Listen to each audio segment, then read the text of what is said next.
Hello everyone. आज की इस वीडियो में हम लोग जानेंगे वृद्धि संधि की ट्रिक। वृद्धि संधि, इससे पहले हम लोग जो है गुण संधि और दीर्घ संधि के बारे में जो है ट्रिक के बारे में जान चुके हैं। तो आज जानते हैं वृद्धि संधि। सबसे पहले वृद्धि संधि में हमें क्या याद रखना है।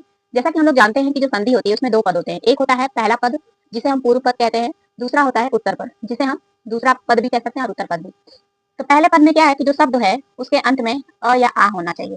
पहली इंपॉर्टेंट बात क्या है कि जो पहला पद है उसके अंत में जो शब्द रहेगा, शब्द का जो अंत है उसमें अ या आ होना चाहिए। फिर दूसरी कंडीशन क्या है कि जो दूसरा पद है उसमें ए या अय होना चाहिए। तो हमारा क्या बनेगा? अय बनेगा। दूसरा अगला नियम क्या है इसमें वृद्धि संधि में कि पहला जो पद होगा उसमें अ या आ होना ही चाहिए, लेकिन जो दूसरा पद है उसमें यदि ए की जगह ओ आ जाता है, ओ औ, तो क्या बनेगा? हमारा अव बनेगा। अब कोई शब्द है उसको हम देख के कैसे जान जाएंगे कि हाँ इस शब्द में जो है हमारी वृद्धि संधि हुई है। तो वृद्धि संधि में बस हमें ये ध्यान रखना है कि काम किसमें होगा? ए और ओ में होगा। अब बनेगा क्या? हमारा अय और अव बनेगा। बस ये ध्यान रखना है।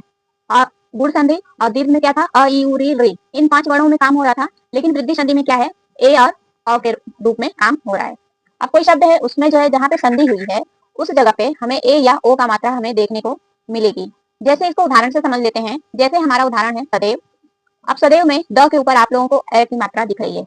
दो मात्रा दिख रही है ना, ए की, यानी बड़ा आय भी बोल सकते हैं जिसको नहीं समझ में आ रहा है। दूसरा उदाहरण है जलोघ।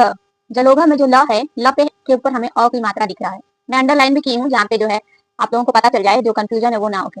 अब जैसे वनौषधि है, वन धन औषधि करते हैं, लेकिन जो ये शब्द है वनौषधि को हम देख के तुरंत कैसे जान जाएंगे कि यहाँ पे क्या है? अ की मात्रा है। जहाँ संधि हुई है, संधि वाली जगह अ की मात्रा है, तो समझ जाएंगे इसमें क्या है? हमारी वृद्धि संधि हुई है। इसी प्रकार नेवम है। नेवम में भी हमारा जो न है और एवं है ये जुड़ के नेवम बना है, और जो न है ना पे हमें जो ए की मात्रा देखने को मिल रही है।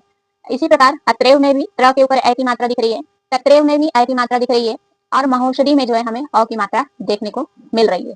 ये तो हमारी परीक्षा के लिए जो है एक समझे शॉर्टकट ट्रिक है कि कोई शब्द देख के हम कैसे जान जाएंगे कि हाँ इस शब्द में संधि वृद्धि है, गुण है कि दीर्घ है, कौन कौन सी है।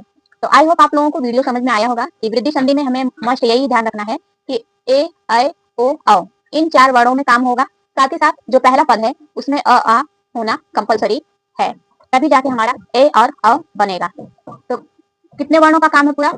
छोटा, बड़ा, अय अय ओ औ, इन 6 वर्णों का काम है हमारा वृद्धि संधि में। कुल मिला के अ आ ए ओ अय औ, इन्हीं वर्णों के बीच जो है हमारी वृद्धि संधि होती है। तो ऐसी ही वीडियो को पाने के लिए आप लोग चैनल को लाइक करिए, शेयर भी करिए, और चैनल पे पहली बार आए हैं तो सब्सक्राइब कर लीजिए। सब्सक्राइब करके जो है बेल आइकन को दबाना ना भूलिए, क्योंकि बेल आइकन पे जो ऑल है ऑप्शन उसको आप दबा देंगे तो उससे ये फायदा होगा कि मैं जो भी वीडियो बनाऊंगी उसका नोटिफिकेशन आप तक पहुंच जाएगा।